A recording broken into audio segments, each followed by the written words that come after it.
তো হরে কৃষ্ণ, নমস্কার। আশা করি সকলে তোমরা ভালো আছো। তো বন্ধুরা, এই ভিডিওটা বানাবার আমার একটাই উদ্দেশ্য।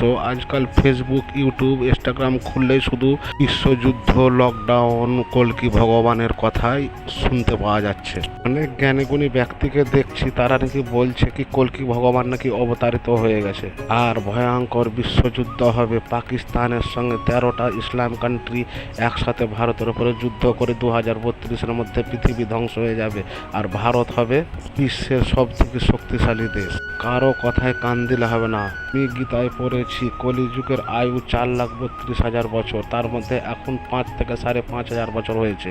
এরই মধ্যে কি পৃথিবী ধ্বংস হবে?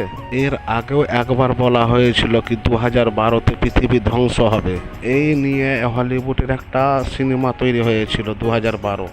তো কিচ্ছু হবে না, তখনও কিছু হয়নি, এখনও কিছু হয়নি। সব ভগবানের উপর ভরসা রাখো, নাম কীর্তন করো। হরে কৃষ্ণ। ভালো থাকো, অসুস্থ থাকো।